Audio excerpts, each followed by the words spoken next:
Hello and welcome to the Mike Guarneri podcast. This is episode number 38. I'll get right off to it. I've made it to the 38th episode without doing a rant.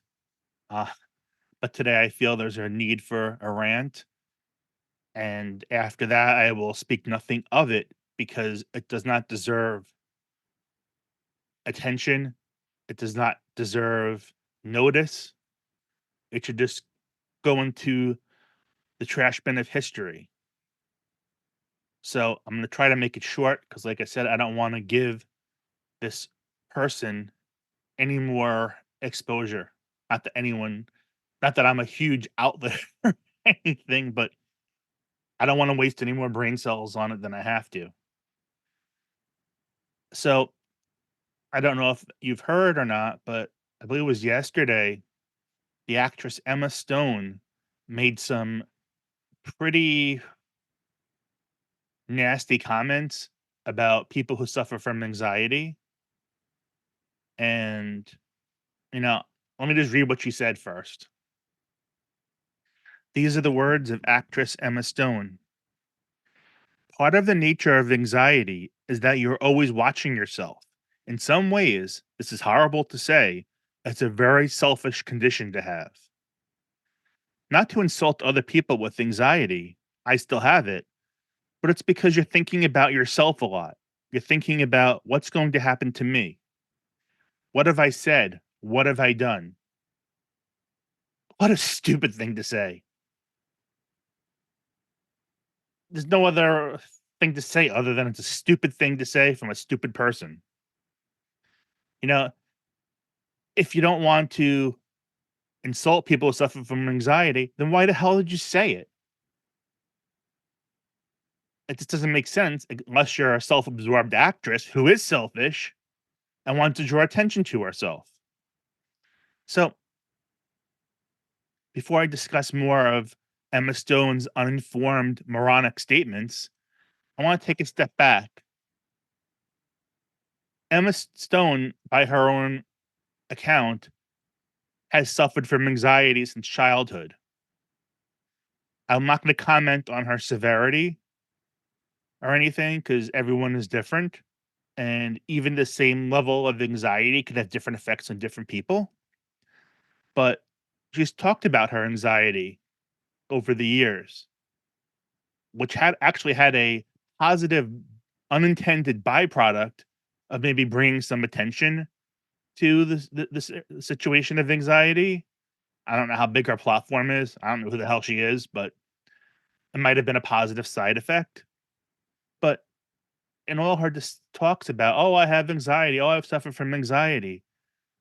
As far as I know, never once did she mention that she has an official anxiety diagnosis with something like general anxiety disorder or social anxiety disorder. She just, oh, I have anxiety. But once again, benefit of the doubt, I'm not going to question on her level of anxiety and how much it impacted her.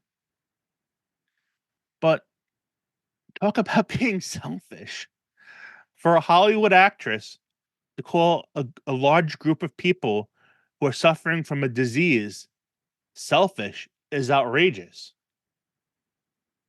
I mean, the pot calling the kettle black. Come on. What a dummy. I mean, really.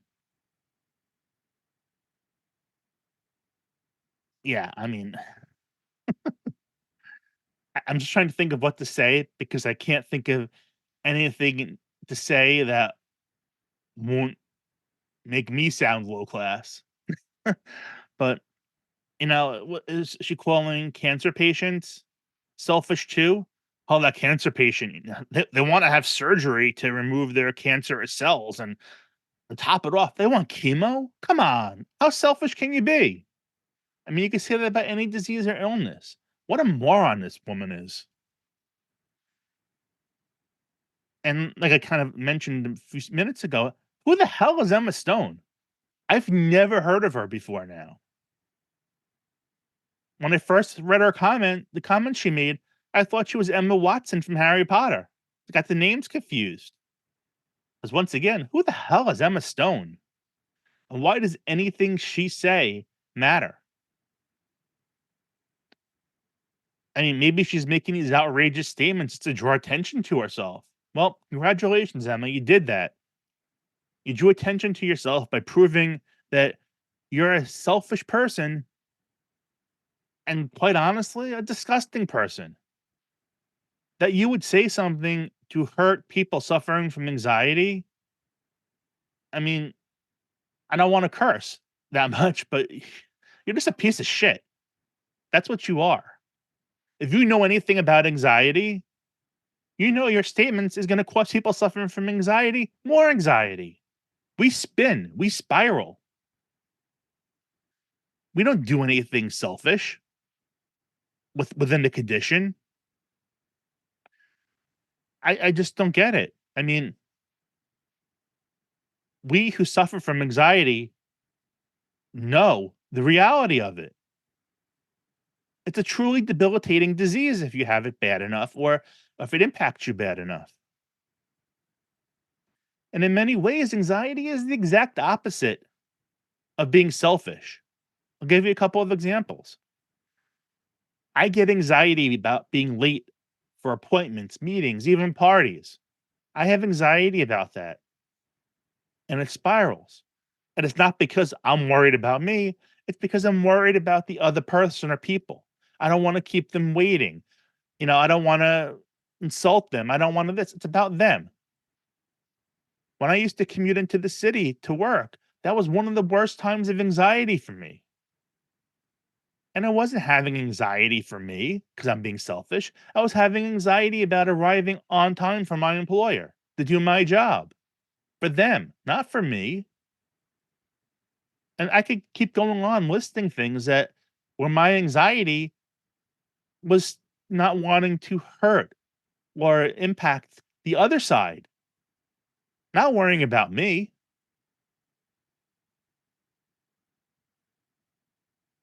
So I think anybody who truly suffers from anxiety and debilitating anxiety knows there's nothing selfish about it.